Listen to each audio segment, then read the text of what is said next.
The ideas expressed in the Akron Roundtable Signature Series are those of the speakers, not of the Akron Roundtable, its partners, or sponsors.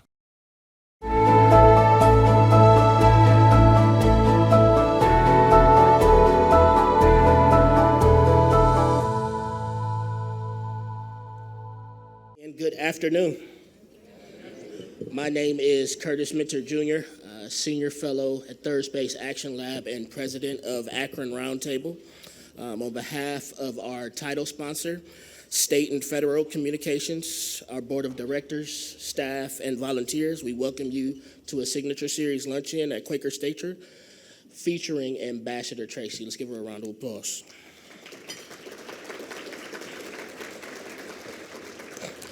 The Akron Roundtable legacy is one we hope proves stories still matter. Many of us are still moved to action by public speakers, particularly those who recognize they too can change the world through inspiration. The work that began in a local Kiwanis club has now blossomed into a longstanding commitment to bring voices from the world to Greater Akron, and a longstanding commitment now of 50 years. Round of applause.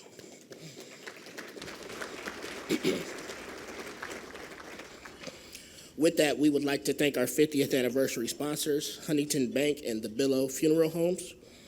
We would also like to acknowledge our program sponsor, the Gertrude F. Orr Donor Advised Fund of the Akron Community Foundation, who have afforded us the opportunity to be present here today. The ambassador will take questions following her presentation today. Akron Roundtable board member Natalie Schulte, attorney at Rutzel, will moderate. To submit a question, please be sure to refer to the QR codes in your brochures or on the screens to my side. With that, you are also able to flag down one of our Akron Roundtable staff to secure a physical note card, write down your question, and we will share it at the end. If you would, I ask that you take out your mobile devices and silence them in effort not to disrupt the speaker or the forum today. Very much appreciated. And at this time, we'd like to invite Matt Akers, who is Special Assistant to the President for Government Relations and Associate Director of the Ray C. Bliss Institute of Applied Politics at the University of Akron, to introduce our speaker for the hour. Thank you.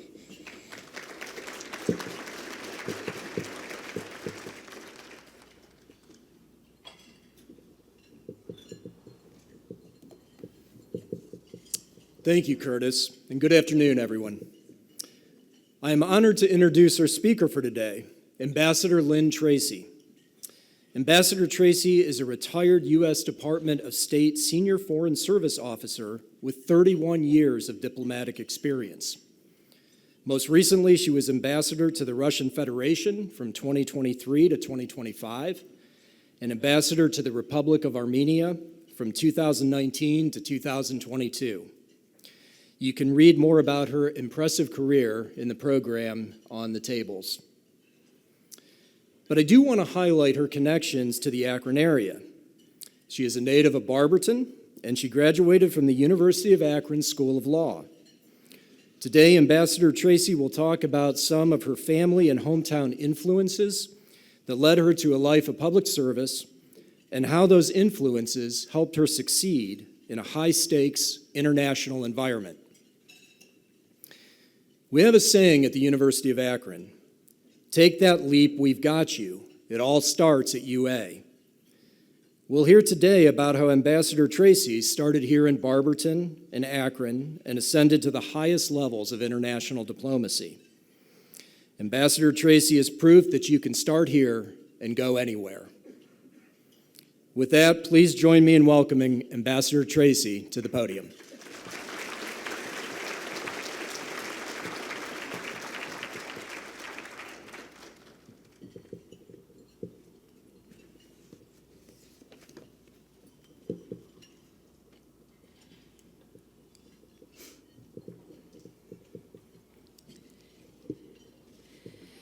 Curtis, Matt, thank you very much for those warm words of welcome and that introduction. I want to express my appreciation to the Akron Roundtable for this invitation to talk to you today about my career as a diplomat and some of the influences from my hometown area. My father, Albert Tracy, was an Akron native, and my sisters and I grew up in Barberton. And I absolutely have to give a shout out to the high school students from Barberton High School, Garfield High School, my dad's high school, and North High School.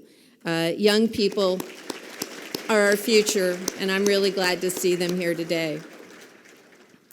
My sister, Anita Jepsky, is here with me today, and I want to pay tribute to her, my parents, and our family.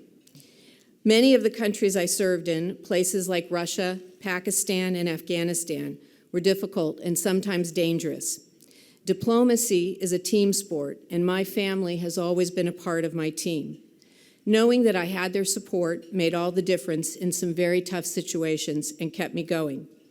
Anita, my parents, and other members of our family visited me in places not likely to be found on AAA's top 10 vacation destinations.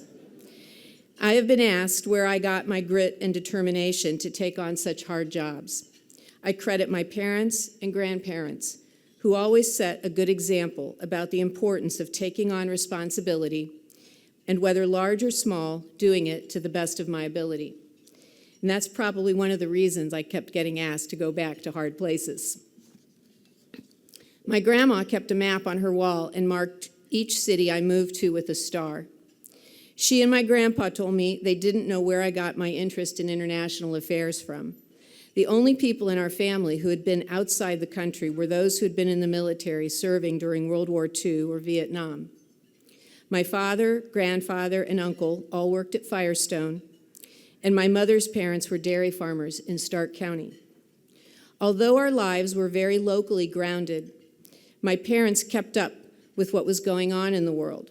We were subscribers to the Akron Beacon Journal, and I still recall reading an article in the paper during junior high school that described the U.S. State Department's Foreign Service and the work of diplomacy to look after our country's interests abroad. I still can't explain precisely why the Beacon Journal's article made such an impression on me, but I was definitely hooked and determined to pursue a public service career in the foreign affairs arena. There were other local influences as well that contributed to my success as a diplomat, especially teachers, professors, and mentors. At Barberton High School, Mr. Puderbaugh's world history class nurtured my understanding of other countries and their cultures. Mrs. Eckenrode's structured composition class remains the foundation of my written communication skills, even in today's social media message limits of 40 characters. While I did not go on to become a practicing attorney, I will always be grateful for my time at the University of Akron School of Law, which developed my critical thinking abilities, a skill set that was indispensable for the responsibility of explaining complex foreign environments and the challenges they presented to U.S. interests. The other experience that cemented my pursuit of a foreign service career was travel and living abroad that was life-changing. While I was a Soviet studies major at the University of Georgia, I visited the Soviet Union twice, including a student trip with my sister Anita. As I finished my undergraduate degree in 1986, an opportunity to work at the U.S. Embassy in Moscow opened up. This was for a limited time on a contractual basis in a support position rather than going as a career Foreign Service officer, but it was the opportunity of a lifetime. It was not only the chance to live in a foreign country that I had been studying, but also meant that I had an extended preview of Foreign Service work and life that served me well many times over in the future, including some practical experience that was invaluable when I took the Foreign Service exam. When I arrived as a contractor in the summer of 1987 at the U.S. Embassy in Moscow, U.S.-Soviet relations were entering a historic moment. Relations between our countries had been very low as a part of the Cold War era, but President Reagan had found a partner in President Gorbachev, who was ready to strike what became landmark arms control agreements that opened the door to larger improvements in the relationship. The other factor that helped our bilateral relations was President Gorbachev's policies of glasnost and perestroika, transparency and reform. These changes didn't happen overnight, but I saw during my 3 years in Moscow how the Soviet Union was opening up. The marker that has stayed with me is the memory of the beating of a lone Soviet citizen protester in front of the embassy in the fall of 1987. I'm not even sure what he was protesting because he didn't have much of a chance to unravel the banner he was carrying before uniformed police and plainclothes security surfaces swarmed him and beat him to a bloody pulp on the sidewalk of a main street before dragging him away. By the summer of 1990, we had Soviet citizens regularly demonstrating in front of the embassy without any interference or violence. Occasionally, these demonstrations were about U.S. policies, but more often they were there to protest their own government in a place they knew would have added attention. It would take me almost 25 years before I would manage to come back to Moscow as a Foreign Service officer, but the experiences of this period were invaluable, especially in the countries of the former Soviet Union, where I have spent 2/3 of my diplomatic career. I packed a lot in during my 31 years in the Foreign Service, but first a bit more background about the Foreign Service may be helpful. The U.S. State Department, where I worked, is the federal government's lead agency for international relations.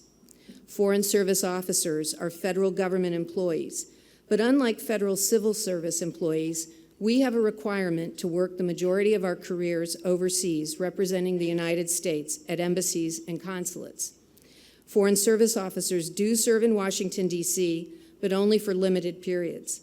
And that definitely created some complications when my mom wanted to know why I couldn't get an assignment in Hawaii. And I had to explain to her, Hawaii is not a foreign country. Generally, the work of embassies and Foreign Service officers involves watching out for U.S. national security interests, advocating for U.S. businesses and agriculture,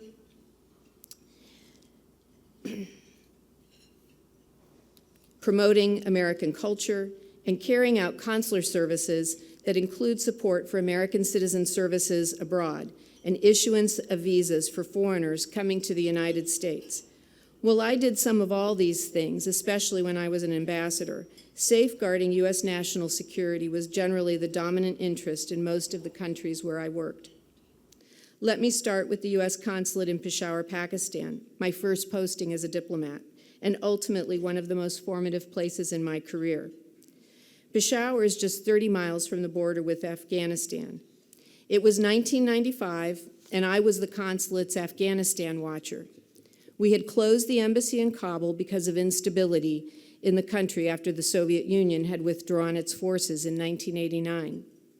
My job was to report on developments inside Afghanistan.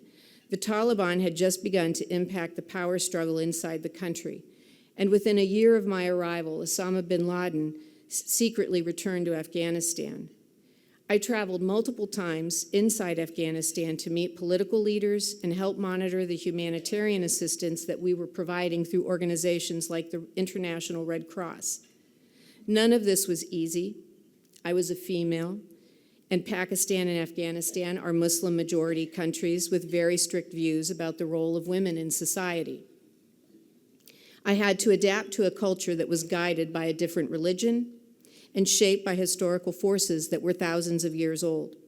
Sometimes people didn't want to meet me, and I had to work to win their trust and confidence.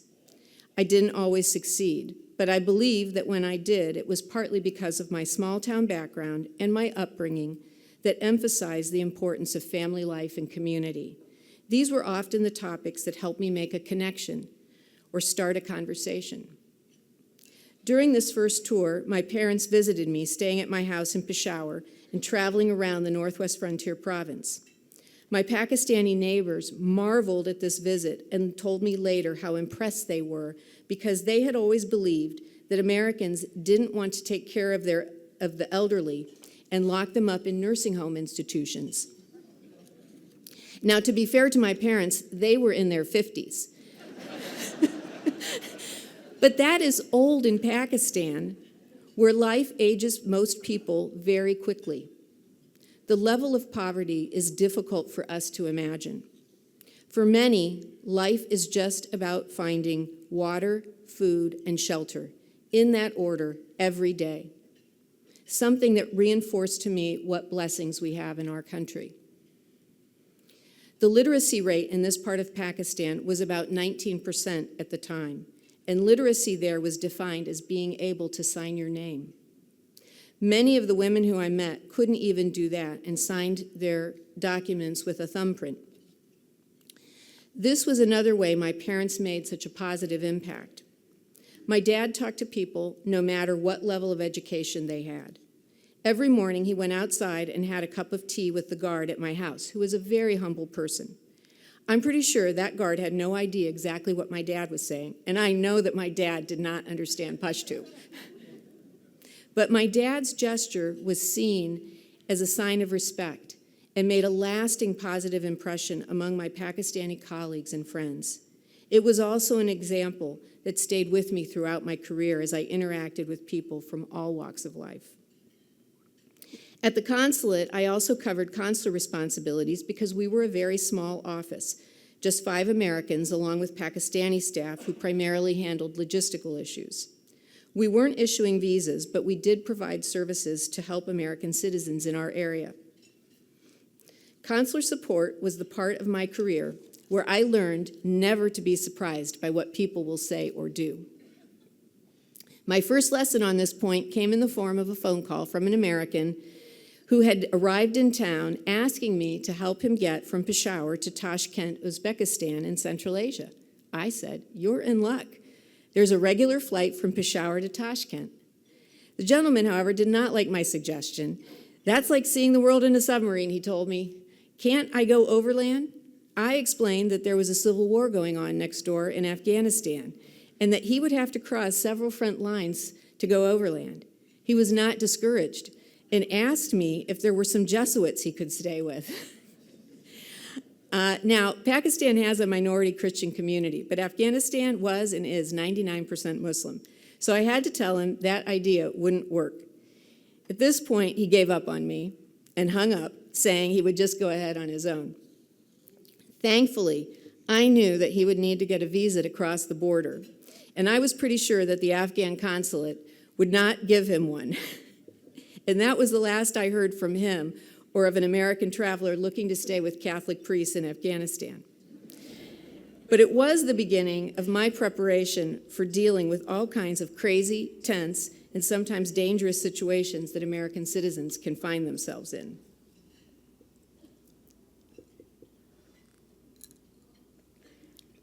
I served twice in Peshawar, and the second time was as the principal officer, the head of the consulate.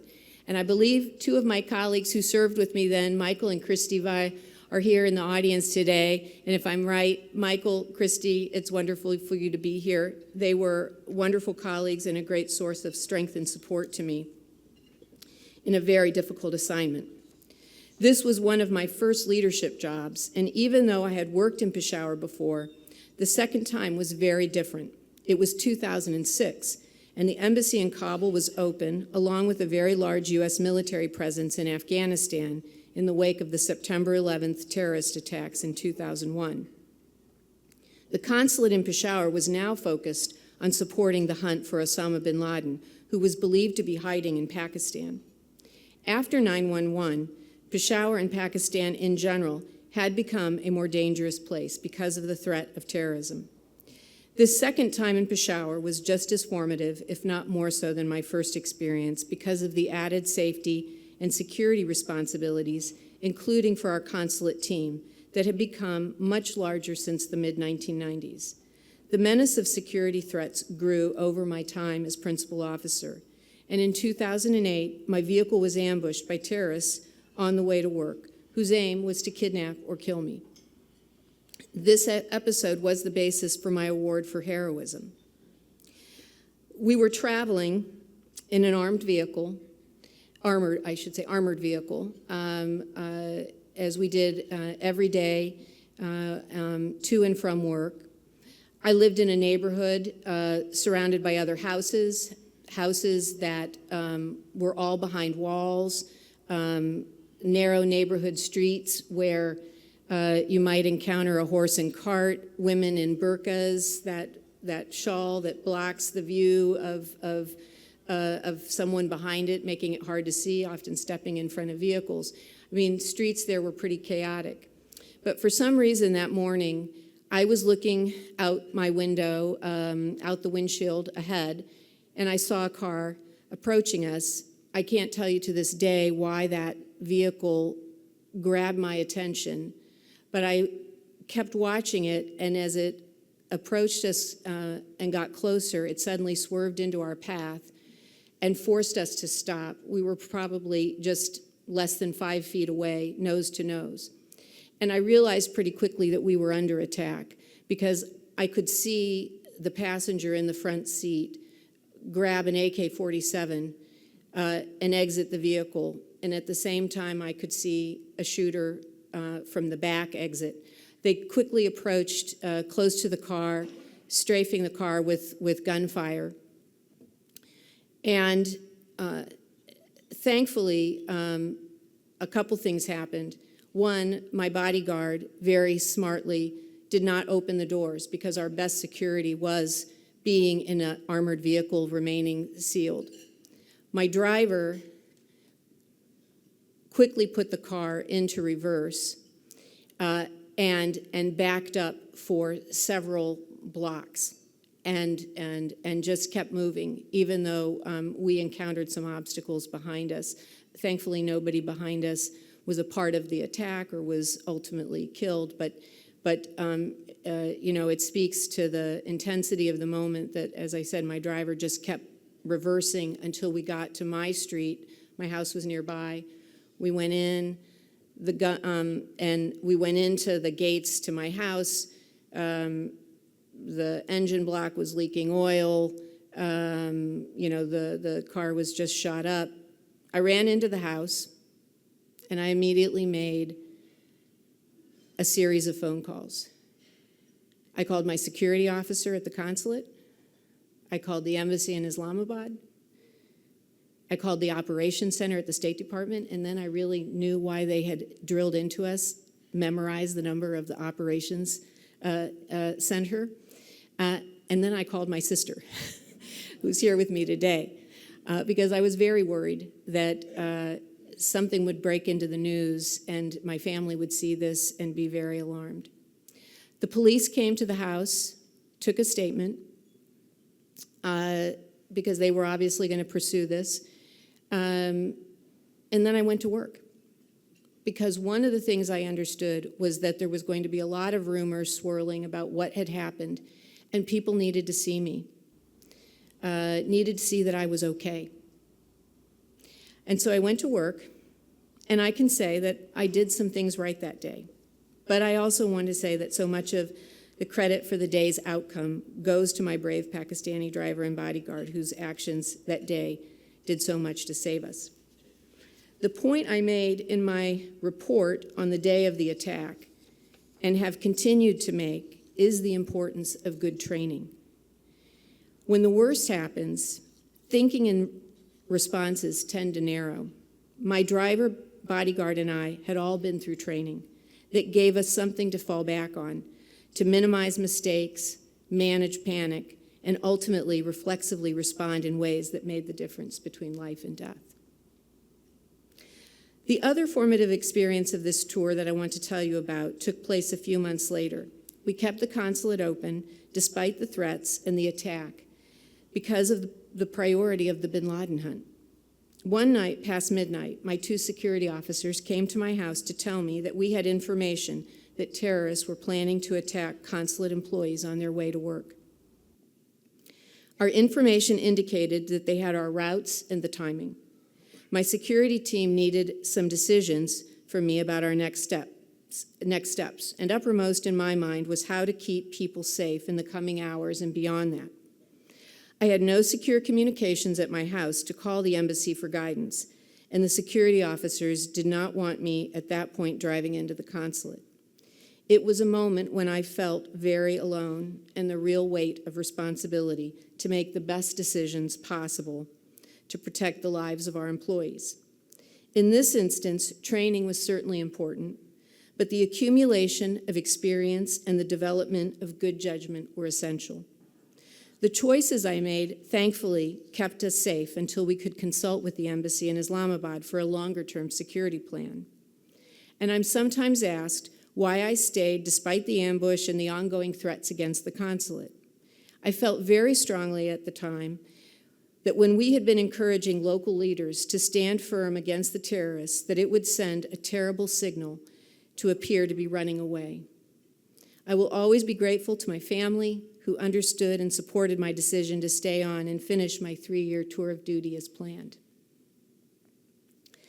Let me turn from Pakistan to say a few words about Central Asia, where I had multiple tours during my entry and mid-level years as a diplomat in Kazakhstan, Kyrgyzstan, and Turkmenistan.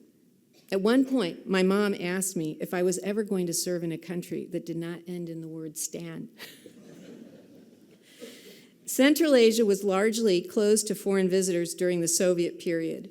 Wedged between Russia, China, Iran, and Afghanistan, the geography of this region is a very tough neighborhood. The early years of independence were particularly difficult as these countries struggled with establishing institutions of governance to succeed the old communist structures, and as well as building economic resilience after such a long period of being dominated by Moscow's priorities. The United States quickly opened up embassies in all the countries that emerged from the breakup of the Soviet Union to reinforce a policy of supporting their independence, sovereignty, and prosperity. There were real practical challenges associated with serving in places that had been through years of isolation and limited infrastructure development, a deep suspicion of outsiders, long and complicated travel arrangements to reach capitals where our embassies were located, and limited goods and services. I still remember the sense of breakthrough after being invited to the home of a local friend for a family meal, the frustration and worry of trying to find reliable air transportation, and how I needed to time visits to the local grocery store to catch the delivery of long life shelf milk before it sold out. But we were pioneers in these early years, building embassies, operations, and networks of local contacts from scratch. Professional opportunities that are rare and that quickly build confidence and resourcefulness. In Kyrgyzstan, I was the consular officer, where I became proficient at helping Americans experiencing health emergencies, such as a heart attack or an appendicitis, to get medically evacuated or find appropriate local care while navigating language barriers. In Kazakhstan, where we were building a new embassy in the relocated capital of Astana, 800 miles away from the existing embassy in Almaty, I was the lead officer for, among other things, identifying solutions to cope with -40 winters, Ohio, thank you, and preparing the plans to move 100+ personnel when the new embassy construction was completed. In Turkmenistan, I was advocating to the government in support of a major U.S. energy company's interest in establishing a production sharing agreement. These were not easy diplomatic assignments, but rich in professional rewards.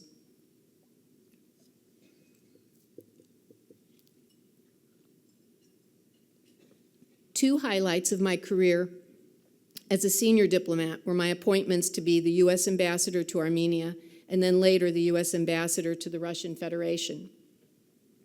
An American ambassador, per the U.S. Constitution, is considered the president's personal representative to a foreign country. In our system, there are people like me, career diplomats, who are nominated, and there are non-career appointments as well, usually called political ambassadors, who may have a close connection to the president or a background outside government that is a good fit in a particular country. In my experience, there have been successful and unsuccessful people from the career ranks and as well as from the political world. Generally, as a career diplomat, securing a nomination is a combination of a strong record of experience, good timing, and a little bit of luck. There is a long behind-the-scenes vetting process, then a requirement that the receiving country agrees to the candidate, and then confirmation by the Senate Foreign Relations Committee, or by the Senate as a whole. Often the Senate confirmation process can be the trickiest and toughest, including an appearance before the Senate Foreign Relations Committee. At my hearing for Armenia, I was with a group of 5 other ambassadorial nominees, which is fairly typical. I was well prepared for the Armenia questions. The thing that bothered me the most was our chairs were very low compared to the table, and I felt like I needed an old telephone book to be at a height where I could see over the table properly, which taught me something about checking the logistics of the room. I was lucky that my nominations for both Armenia and then later Russia had bipartisan support. When I appeared alone before the committee for my Russia nomination, rather than in a panel with other nominees, Senator Rob Portman introduced me, which was a very generous and helpful gesture. It didn't mean no tough questions, but it helped set up a constructive atmosphere that ultimately resulted in 95 out of 100 senators voting to confirm me. Senator Portman called me as the confirmation vote was concluding to congratulate me and tell me that the vote reflected the Senate's desire to send a strong signal to the Russians about the political support I had at home in December 2022 as we neared the one-year anniversary of Russia's invasion of Ukraine. Before retirement, I was pretty careful about applying the word favorite to any of my assignments that might lead to some unnecessary slighted feelings somewhere and might make it harder to do my job. I will say now that Armenia was probably my favorite posting. Armenia is an ancient land with roots that stretch back into the earliest biblical times. The Kingdom of Armenia adopted Christianity in 301 AD. The Christian faith and the Armenian Apostolic Church have been essential to the survival of Armenians who have endured despite terrible tragedies and hostile neighbors. The Ottoman Empire, modern-day Turkey, launched what is now considered a genocide against the Armenian people toward the end of World War I that resulted in more than 1 million deaths. To put that into context, Armenia today has a population of just under 3 million. The genocide resulted in the first large-scale wave of Armenians coming to the United States, and today we are home to one of the largest populations of Armenians outside the country, second only to Russia. And anytime you see a name ending in IAN or YAN, you are probably looking at a name of Armenian origin. I see, I got an Armenian in the audience. I had never been to Armenia before my ambassadorship, but my Soviet studies background was a good starting place for understanding the Armenia that had emerged from the collapse of the Soviet Union. I arrived at a moment of political change where the new government wanted to strengthen ties with the United States and move firmly away from some of the legacies of the Soviet period. This was my first and only assignment where my interactions with government officials was largely positive, reflecting similar values and goals. This historic country with so much natural beauty, sites of interest, and such warmth toward Americans made my nearly 4 years in Armenia some of the best in my career as we cooperated closely on shared priorities, even as we also experienced the pandemic and the horrors of war due to a renewed conflict with Armenia's neighbor, Azerbaijan. I have been very fortunate to visit friends in Armenia since concluding my time as ambassador, something I hope to continue doing, including later this year. Finally, Russia, once more. As I described earlier, I lived in Moscow in the late 1980s before I joined the Foreign Service. I was well into my diplomatic career before I returned to Moscow in 2014 as the Deputy Chief of Mission, the number 2 to the ambassador. And then again in 2023 for a final time as ambassador in what felt like having come full circle to the place where my foreign affairs experience had begun. My personal feelings toward Russia are complicated. Russia is a country with a rich history and culture. It is vast, spanning 11 time zones, and with a multi-ethnic population that dates from the time of the Russian Empire under the Tsars. The similarities to the United States were always a basis for forming friendships and connections, and I was lucky to meet many warm and generous Russians, some who even now I have been able to manage to maintain contact.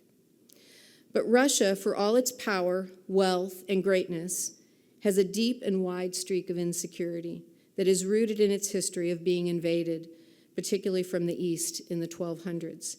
This period of Russian history embedded an approach to governing, whether it's czars, communists, or Vladimir Putin, that emphasizes exercising power with cruelty and little toleration of dissent. There was a time during my experience, as I talked about earlier, where it seemed like the Soviet Union, Russia was opening up and moving in a positive direction, where even when there were disagreements between our countries, those differences could be managed because of what we could agree on. Unfortunately, Vladimir Putin's view that the greatest geopolitical catastrophe of the 20th century was the breakup of the Soviet Union has increasingly driven him to make choices that have undermined peace, culminating in his decision to invade Ukraine. When I was asked to go back and serve as ambassador to Russia, relations were still in a very low place. But there was some hope that we might be able to make some modest but important improvements.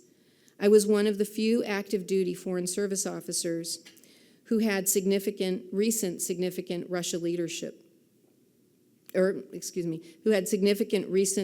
leadership experience in Russia. After I finished my assignment as Deputy Chief of Mission in 2017, the embassy suffered huge losses of personnel because of expulsions and other measures imposed by the Russian government. Embassy operations were in bad shape. The department hoped I could go back and begin to rebuild. I had to think about it because I had some idea of how hard it might be, and the question for me was, could I make a difference? Ultimately, I decided the answer was yes, because of my prior experience and because my government was asking me to go, which is no small thing. Just a few months after I agreed to go, the intelligence began showing that Russia was planning to invade Ukraine. I knew that any idea of rebuilding the embassy and improving the atmosphere was probably out the window, and that my job would even be harder than I had originally imagined. I arrived in Moscow in late January 2023. On my first morning, the Russians rolled out the welcome mat by disrupting power to the embassy compound, which included the office and housing. They didn't know that I know how to manage with power outages. It wasn't long before I realized that I was in the most difficult posting of my career. Harder than even Pakistan, because while there wasn't so much a physical danger like the threat of terrorism, the Russian government was using every means in its power to bring the embassy to its knees and prevent us from operating effectively and carrying out normal diplomatic responsibilities. This pressure was often psychological and relentless, and it took a huge toll on morale. Outside the embassy walls, we had this very disorienting experience of being in what looked like a modern European city, with a very little visible sign that Russia was waging an unjustified and unprovoked war against its neighbor, Ukraine. But bubbling up regularly were incidents that reminded us of how far U.S.-Russia relations had sunk and how determined Putin was to silence any criticism from his own people over his decision to go to war. Political opposition figures, such as Vladimir Kara-Murza, were receiving what amounted to life sentences in extremely harsh conditions simply for challenging the idea that the war against Ukraine was justified. Even ordinary Russians who did simple things, such as putting a like emoji on social media next to a message for peace, were facing serious jail time or heavy fines. Russia ramped up wrongful detentions of American citizens, including Paul Whelan and the Wall Street journalist Evan Gershkovich. I like to joke in moments of dark humor that I spent more time in courtrooms and jails in this one tour than I had in my whole life. But I know from talking with Americans and Russians who were imprisoned and then later released in the summer of 2024 in one of the largest post-Cold War era prisoner swaps how important it was to keep a public spotlight on these cases. Knowing that they had not been forgotten was the lifeline that sustained these men and women and kept the hope of being freed alive. Putin's intolerance of criticism and fear of losing power was and is at the root of his broad campaign to intimidate and silence political opponents. One of the saddest but most powerful moments I experienced as the ambassador was the public reaction to the killing of anti-corruption activist Alexei Navalny by Russian authorities while in their custody. Navalny had been jailed in an Arctic prison for his unrelenting efforts to shine a light on the graft and corruption surrounding Putin, his government, and his business cronies. Even from jail, Navalny projected a demeanor of strength, good humor, and a capacity to continue pursuing stories that underscored the outrageousness of the unchecked corruption in Putin's Russia. The news of Navalny's death sent shockwaves through Russia, particularly because he had just been seen days earlier in a video of a procedural hearing sparring good-naturedly with the judge. Even after finally achieving Navalny's death, the Russian government couldn't stop and continued to harass his parents as they attempted to claim his body and make funeral arrangements. When the day of his memorial service finally arrived, I, along with many other diplomats, came out to pay our respects to a figure who had been such a champion for the principle of holding government accountable to its citizens. It was unclear how many Russian citizens would be able to turn out because of the intimidating presence of so many security forces on the streets near the church and the cemetery. But as the day unfolded, tens of thousands of Russians turned out to show their support, and at great risk of arrest or other retaliation, given the pervasiveness of surveillance technology. Numbers in this strength had not been seen in years because of the increasingly restrictive laws against peaceful public demonstrations. As we waited to gain entrance to the church and the crowd swelled, it became clear that the security forces intended to prevent mourners from gaining access.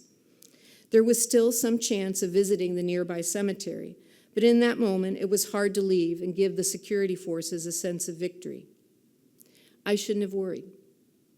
As my diplomatic colleagues and I moved away, Russian citizens in the crowd called out to us, thanking us for being with them, remembering what Navalny had stood for, and many used this opportunity to call out and reject the war that Putin had unleashed on Ukraine. At times, the actions of diplomats are symbolic, but we should never forget that there can be a deep and abiding power in such expressions. It was one of my proudest moments as a diplomat. When I left Moscow last June, U.S.-Russia relations and the embassy situation remained in a very difficult place. But I am a diplomat with a tendency to see the glass half full rather than half empty. I had managed to add stability to the embassy, maintain our core responsibilities on behalf of the American people, and leave the door open for a future ambassador to make bigger improvements when the time is right.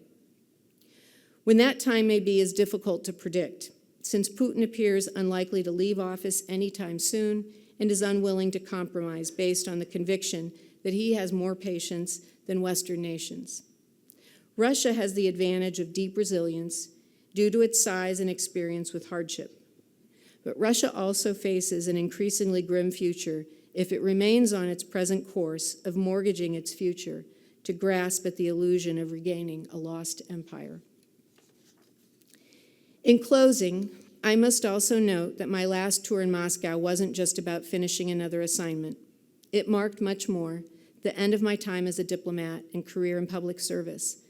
I was sad to leave a profession that I had loved and where I had never struggled for motivation. But it was time, and I left proud of the years of service I had given to protect and defend my country. Words that are a part of the oath all federal employees take to uphold the Constitution on entering government service. I also said at the start of my talk that diplomacy is a team sport. I have been fortunate throughout my career to work with so many smart and brave Americans, not just at the State Department, but in the military, the intelligence community, and those who were a part of the U.S. Agency for International Development, USAID. In my assignments abroad, I always found good people in the host countries who had a shared interest in building a better, more peaceful future. None of my successes would have been possible without the support I found among all these colleagues. Finally, if you will allow me to make one last point, it is the importance of continuing to attract talented people to public service at all levels, but particularly to the federal workforce that is merit-based. and I hope some of you listening will consider a career in diplomacy. The challenges of the 21st century will only grow, and we need our best people to help steer and protect our country to continued success. Thank you.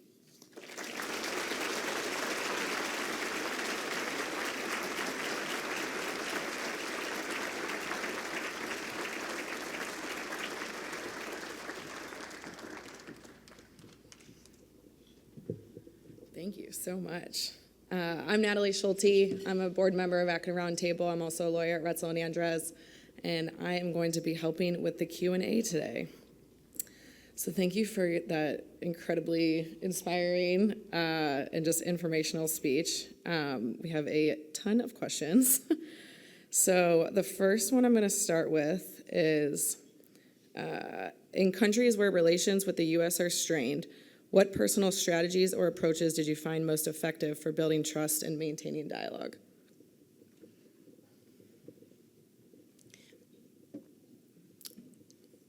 I think one of the key strategies, when you're in a country where there are a lot of policy disagreements, where there's a sense of hostility, is to always, first of all, look for the things that you do agree on. I think I referenced that even with, there were times with the Soviet Union and Russia where we found, things that we could agree on. And when you start from places of things you can agree on, you start to build some trust and confidence in one another. You start to find that you can be civil with one another. You can agree to disagree on some issues. In some cases where there was an issue that was very charged, and I speak now about my own personality, this isn't everyone's approach. My tendency was to remain calm, not to escalate. I think there's a time and place for well-placed anger and outrage, but if it's overused, it starts to diminish in value.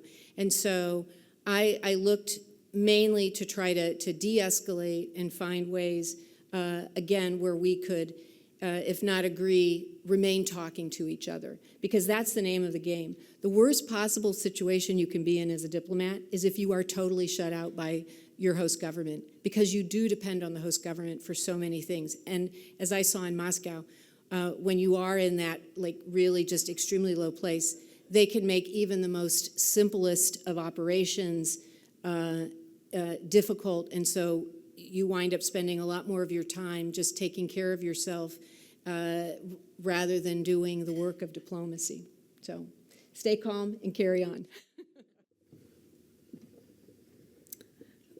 How important is it for the U.S. to have an embassy or diplomatic presence in a country? Do you consider it dangerous for the U.S. to abandon its presence in some foreign nations?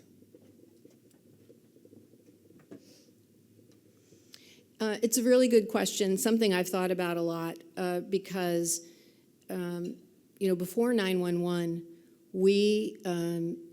our threshold for maintaining an embassy in terms of the safety and security environment, we did not have a lot of toleration for an embassy under threat. And we closed embassies in a number of places. But after 9/11, when we realized that some of our blindness when it came to the September 11th attacks had to do with a blindness in terms of human intelligence, the kind of intelligence you only get from being on the ground in a place and having that fingertip sense of what's happening. Our threshold changed. We have some places that are closed today, and I think rightly so. Yemen, where there's just no way to operate. There's some other places that are very dangerous. But, and at the end of the day, if you don't have the cooperation of the host government to help maintain the basic fundamental security around the embassy, it is impossible to keep an embassy open. So that's like the first and most fundamental question. If that's not there, then closure is the only other answer. But after that, then you start looking at what is it, what information, what are the interests, what is to be gained with staying. And, every place is its own calculation. But given the kind of challenges we're facing in the 21st century, I think there's a lot of places that we just can't afford to close, even though we see, every day war and conflict that put our government, embassy workers, our military, people, our American citizens who are abroad. We see why there are probably many reasons that we wouldn't like people to be there, but sometimes we just have to be in places to make sure that the larger goal of protecting and defending our country is maintained. So you were so many different places. How did you work through language barriers in your career? So Russian served me well for most of my assignments, because even in Central Asia, because of the period in which the Central Asian countries had been a part of the Soviet Union, Russia was the lingua franca, the language of the government elite, the educated. But we had also local staff who, for instance, were able to speak Kazakh or Kyrgyz, and so we were also able to depend on our local staff, who are really a key part of our embassy structures and our federal workforce. It's something people don't often realize. I mean, how important nationals of other countries work for us, and as I say, are essential to our ability to operate abroad.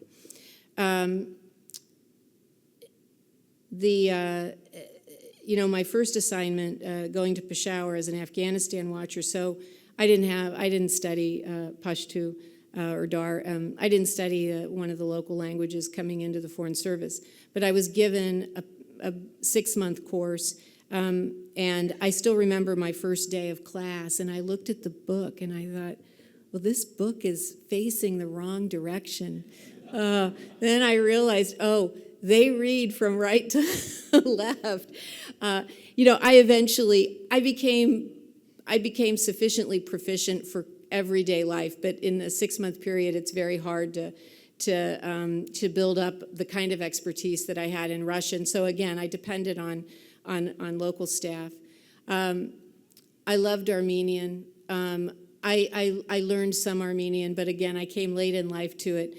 But the reason Armenian, I want to touch on Armenian for a moment, is because I mentioned what Armenians have endured over the millennia, and one of the strengths has been in maintaining their identity, their sense of community has been their language, and so I really admire that, and it's a beautiful language. All right, I think we have one more question. Time for one more question. And there are so many good questions on here, but this one seems like it's going to have a good story. Can you please tell us about the dog you picked up in your travels? That's an Armenia story, because at our embassy in Yerevan, we seemed to be a magnet for street dogs, stray dogs, and some of them were mean, because Armenia had a system where they would pick up strays, they'd test them, temperament test them. If they passed the temperament test, then they would give them a rabies shot, neuter them, but then they put a chip in their ear so people knew that they had been tested, but then they were put back out on the street. So in January of 2020, this little dog showed up in front of the embassy, and he was just so cute and very friendly to people. And, too many people were saying, oh, he's so cute, I'm going to take him. And I kept seeing him out there, and I had been thinking about a dog. And so finally, at the beginning of March, he came home with me. And it was good timing. I had him before the pandemic really kicked in, so we had time to bond. And if I have one further comment on this, so Max, but I was getting used to him, and I wasn't sure what he was, what he was prepared for in terms of the life of a diplomat. You know, he'd been out on the street. He'd come from the curb to the mansion, so to speak. And I still remember. So I was holding a reception one night at my house, and I had a top floor where my personal quarters were, and so I put some gates up, and I bungee corded these gates really tightly to keep him up there, because I just thought, you know, not everybody is a dog person. Okay, so the reception starts, and I'm right like this. I'm just starting to make my remarks, and all of a sudden I look down, and there is Max standing next to me. How did you get here? And then one of the guests said to one of our embassy colleagues, he said, "Does the ambassador know that a street dog snuck into her house?" Well, needless to say, he was ushered out. But Max has been a wonderful diplomatic dog, and he is still with me now here in Ohio. Thank you for asking.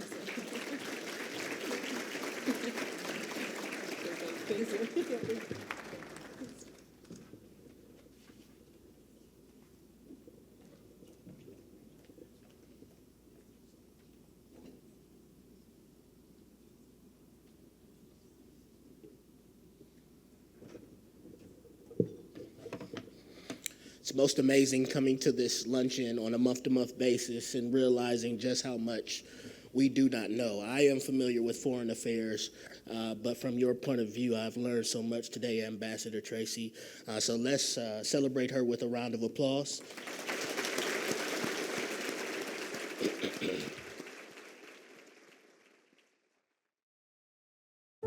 This has been a production of Akron Roundtable, PBS Western Reserve, the University of Akron, and IdeaStream Public Media.